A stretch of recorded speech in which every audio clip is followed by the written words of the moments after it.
Good morning, good morning, good morning. Welcome to Walking Through Glass, the podcast, with your host, Dr. Dina C. Brown.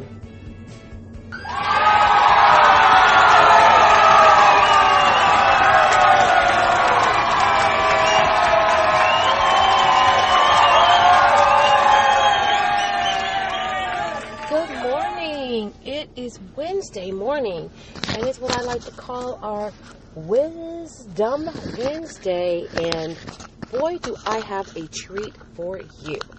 Now, I want to start off the podcast by saying if anything that I say or any of the messaging that you receive from Walking Through Glass, if any of that resonates with you, I would appreciate it if, you know what, you would not only, if you're listening, and it's not even about sharing, if you would comment, let me know what your thoughts are.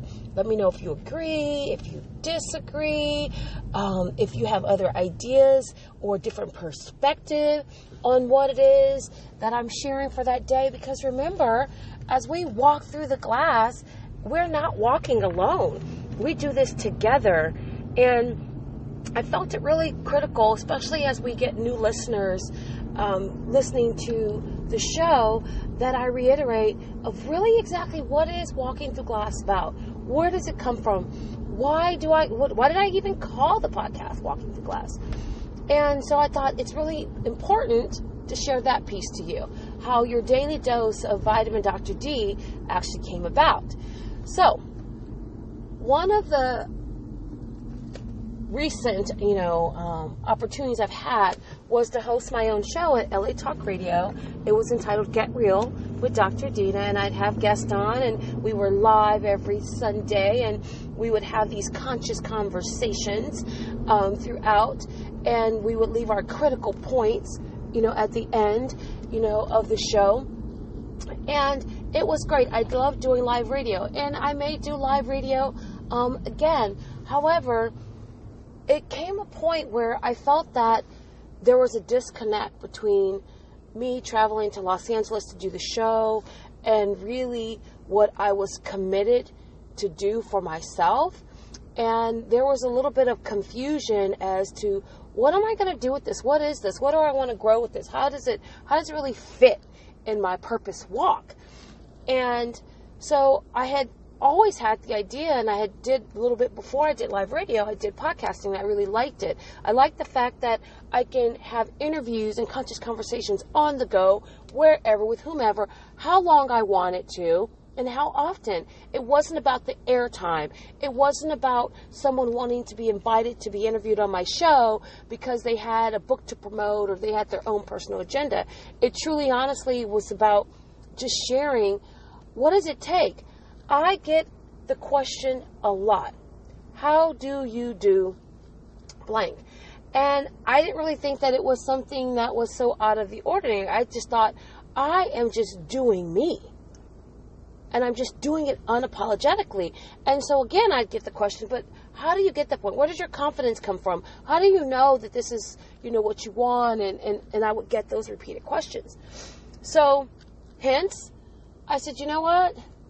I guess I can share that, because I would have individual conversations with people and they would go, gosh, you know what? I wish I could take you with me every day. I wish I could just have a little daily dose of Dr. Dina every day. And I was like, aha, let me give the people what they want. So that's where the daily dose of vitamin Dr. D came from. And I thought it was really cute because people said, you know what, you brighten my day. Every time I talk to you, you brighten my day. And I thought, really? I was like, wow. I said, you don't understand that I'm working through this for myself, and I need to brighten my own day. And I always share, I need to be the sunshine that I need in the world. And so it starts with my conscious thoughts and how I'm thinking and how I'm processing situations and how I'm responding instead of reacting to situations.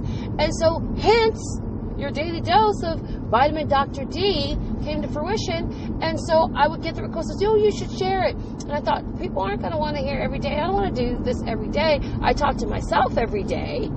And then I said, you know what? This is not about the other people. It's really about me. sharing how I'm walking through the glass, and that I've had some great successes in life, and I have had some tremendous opportunities for growth. I don't call them failures because what came out of it was a new understanding about how I needed to grow, where I needed to make different changes in order to optimize and up-level what I was doing. So I stopped seeing these things that didn't go as I planned as failures. And then the most important thing, because all week long we're talking about relationship, what I decided to do in the last 2 years, which is where I've seen tremendous growth, and many people reaching out going, hey girl, what's going on with you? What happened? You're just shining. You're just glowing. Because I'll tell you what I decided to do. I decided to date myself.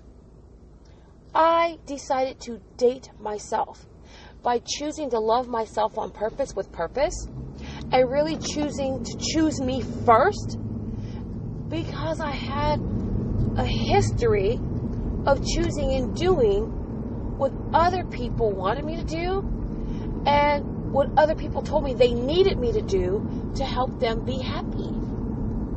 And I thought, wow, I've been spending so much time making other people happy that I was making myself miserable. I literally just had this huge epiphany. And the first time I said no, and I mean, I really wanted to say no. It wasn't saying no for the sake of saying no. It was saying no because I just didn't want to do it. And the first time I said no, and I just cut it out the end of that, it felt great. I felt like all my little cellular biology just started jumping and getting excited. It was like, girl, you love you. And so I realized, yeah, I love me some me. And other people, since that no, and even the individual I said no to, they didn't like it. But what I found out, again, it took them a minute, it didn't happen overnight, is that they began to respect my no's, and they began to appreciate and to love me the way that I had chosen to commit to love myself. And I'll say that because that's where the moneymaker is. When I chose me and I began to date myself and say yes to me, which required me sometimes to say no to others, the individuals that I interact with, not necessarily my tribe, I meant personally, professionally, spiritually, began to interact with me and appreciate me the way that I have begun to effectuate how I love myself, because they can see it. And what came from them seeing it then became the question of, Dina, how do you do that? It's so hard for me to say no. And I said, you know what? I get that part because you're a giver and you're a servant leader. I said, but don't look at it as saying no to them.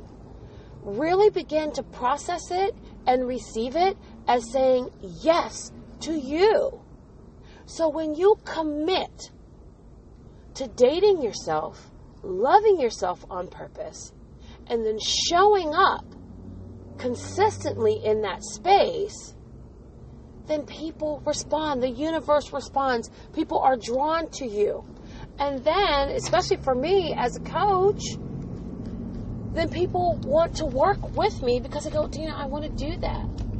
And I said it took a mindset shift. It took me looking at myself differently and loving myself differently.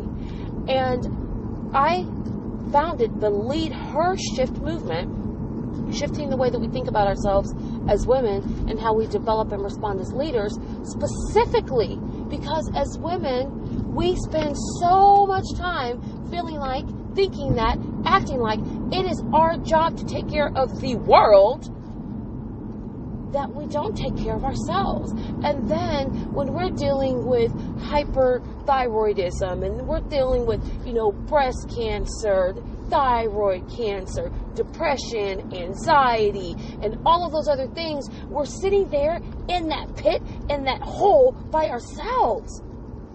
or so we think.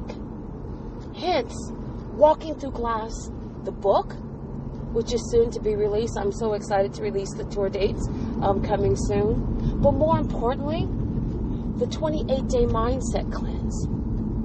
And that is what I did to begin to make those shifts, is to master my inner game. And when you choose to date yourself, when you choose to commit to you, you begin to make choices that are what's great for you. Not just good, but what's great for you. Your health, your wealth, your overall well-being is impacted by that. And that's where the power is. And that's where I am constantly in a state of evolution. And the more that I do it, the more that I choose me, the more that I love on me, the more that I begin to make these really conscious decisions about what I need in my life to be the best version of me, thinking of me first, the more I have to give. I'm not saying it's easy. I'm not saying that there aren't times where I'm just sitting there going, God, what am I going to do? What am I supposed to do? There are those moments. Those are those opportunities that I just kind of go, I know who I am. I know what I want. I know who and how I'm called to serve. But what's my next step? Because I'm bombarded with all of this noise. And I've learned to block out the noise of naysayers. And that's not the noise I'm speaking to. I'm speaking about the noises in my head, talking to me about me. So, how do you do that? How do you begin to commit to you? And this whole word commit, you'll hear me use it throughout this talk today, especially when we talk about relationships. It's really about commitment. What are you committed to? And so I was having this amazing intro discovery conversation with this extraordinary woman, Valerie, and as we were talking about living our best lives, and what does that look like? What does living your best life look like? Well, she used the term, and she said, she started to say, the life that I want, the life that I desire. She goes, actually, no. She said, the life that I'm committed to live. Now, I took that, and I had the biggest epiphany of all. You see, we walk around talking about, I'm living my best life, hey, and I'm doing all of this. And then you're saying, I want to manifest, and I want all of these things. But what are you committed to? Are you committed to doing what it takes to get that? I have several people in my circle who are competitive fitness models. Competitive fitness models. Meaning that certain times of the year, they have to go into ultimate shred mode. And that means all of their eating, all of their drinking, all of their daily activities, their nutrients, their workouts, everything is so scripted to the nth degree. Because why? They're committed to bringing home the medal. They're committed to getting into the best shape of their life in that season of competition. And now they don't let themselves completely go after, but for a period of time, and they know their cycles. They hire the coaches. They go to the gym. They alter their schedules. They do whatever it takes to get their body in optimal to-go mode. That's commitment. But what if we committed to our dreams the same way? What if we committed to the things that we want to do in life, that we are called to do in life, that's something that just burns inside of us that's waiting to be birthed? What if we committed with the same passion, the same intensity as those competitive fitness models or competitive bodybuilders? I'll tell you what would happen. We would truly begin to live our best life. And we would truly be loving ourselves on purpose with purpose. And that is the ultimate level of commitment when you date yourself. So I hope you enjoyed today's daily dose of Vitamin Dr. D, because it is about the relationships. But really the most important relationship that you have is the one that you have with yourself. And so get your mind right so your life will be just the way you are committed to live it. So thank you for listening today. I've enjoyed you, and please share and let me know what you think. Bye-bye.